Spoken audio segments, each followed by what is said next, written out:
আপনার ছেলেটা কেটিএম গাড়ি কিনেছে, আরটিআর বাইক কিনেছে, তখন বাড়ি থেকে যখন বাইক বের করছে তখন যেন মনে হচ্ছে তার অন্তরে একটা অহংকার কাজ করে।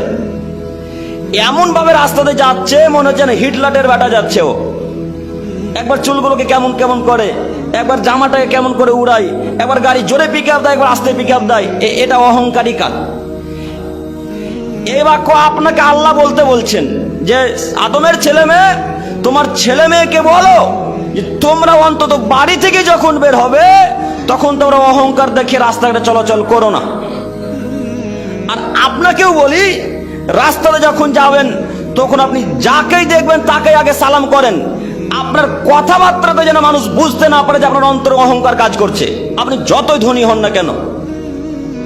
এখন আপনার অন্তর বলছে আমি তো গরিব মানুষ নই, আমি ধনী মানুষ, আমি টালির বাড়ি মানুষকে সালাম দেব না। যে লোকটা টিনের বাড়িতে বসবাস করে তাকে আমি সালাম দেব না। আমি কেন দেব? ও আগে সালাম দেবে, তারপর আমি উত্তর দিব। জি না, এটা কিন্তু অহংকারী কাজ। আল্লাহ নবী সাল্লাল্লাহু আলাইহি সাল্লাম বলছেন ইউসাল্লিমুস সগীরু আলাল কাবির। আদমের ছেলে মেয়ে, তোমরা মনে রেখো তোমাদের মধ্যে যারা ছোট ছেলে তারা বৃদ্ধ মানুষকে সালাম করবে। হাদিস সহিহ মুসলিম ও মিসকাত। এই সহিহ মুসলিম ও মিসকাতের হাদিসের অর্থ এই নয় যে বৃদ্ধ মানুষ ছোট ছেলেটাকে সালাম দিবে না, এটা অর্থই নয়।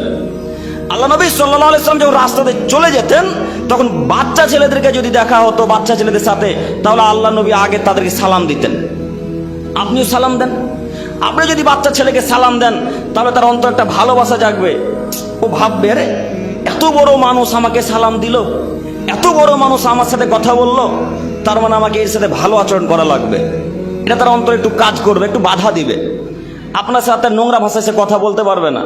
তো আপনি তো এখন টাকাওয়ালা মানুষ, আপনার বাড়ি গাড়ি চার চাকা সবই আছে, আপনি তো এখন নিচের দিকে চোখ চলে না, এখন চোখ চলে শুধু আকাশে। এ কথা আল্লাহ অন্যত্র আবারও বলছেন, ওয়ালা তামসি ফিল আরদি মারাহা। এ আদমের ছেলে মেয়ে, জমিনে অহংকার করে চলাচল করো না।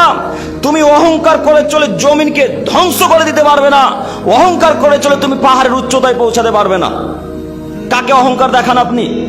অহংকার আপনার জমিনকেও মানায় না, অহংকার আপনার পাহাড়কেও মানায় না। অহংকার একজনের সাজে, তার নাম আল্লাহ। শুধু সেই অহংকার দেখাতে পারে, তাছাড়া পৃথিবীর কোনো মানুষ, কোনো জিন, কোনো বৈজ্ঞানিক কেউ আর অহংকার দেখাতে পারে না। রাস্তাতে চলে, এটা আদব নয়। আপনাকে আমি শতদিন বক্তব্যের মাঝে বলেছি, চা খেতে তো শতদিন চায়ের দোকানে আড্ডা মারতে নিষেধ করেছি। যদি চা পান করতে হয় তো বাম হাতে টাকা থাকবে, ডান হাতে চায়ের কাপ থাকবে। চা পান করা শেষ, টাকা দিয়ে পাল্টা বাড়ি ফেরত চলে আসতে হবে, আর সেকেন্ড থাকা যাবে না। তো যদি থাকাই লাগে তো তাদের সাথে নরম ভাষাতে কথা বলতে হবে। কই নরম মেজাজে কথা বললেন না? আপনার পাশে একটা লোক বসে আছে, তাকে বলতে পারলেন না যে আপনি কেমন আছেন? একটু এই ভাষাতে বলতে পারলেন না কেন? এমন ভাবে বসে আছেন যেন মনে হচ্ছে আপনি অহংকারী মানুষ। এই নীতি কেন? কি মনে করেন আপনি রাস্তাতে যেতে যেতে যেতে যেতে আপনি ফকির মিসকিনকে অকথ্য ভাষায় গালিগালাজ করবেন? মানে এটা রাস্তার আদব নয়, এটা রাস্তার আদব নয়, এটা রাস্তার আদব নয়। আল্লাহ নবী বলছেন, আদমের ছেলে মেয়ে, তোমরা রাস্তাতে যখন যাবে, ধনী হোক, গরিব হোক, ফকির হোক, মিসকিন হোক, তোমার পিতা হোক, তোমার মাতা হোক, তোমার ভাই হোক, তোমার বোন হোক, যার সাথে সাক্ষাৎ হবে তাকে আগে সালাম করো, তারপরে অন্য কথা বলো। কই নীতি কেন পরিবর্তন হলো? এ নীতি তো পরিবর্তন হওয়ার কথা ছিল না।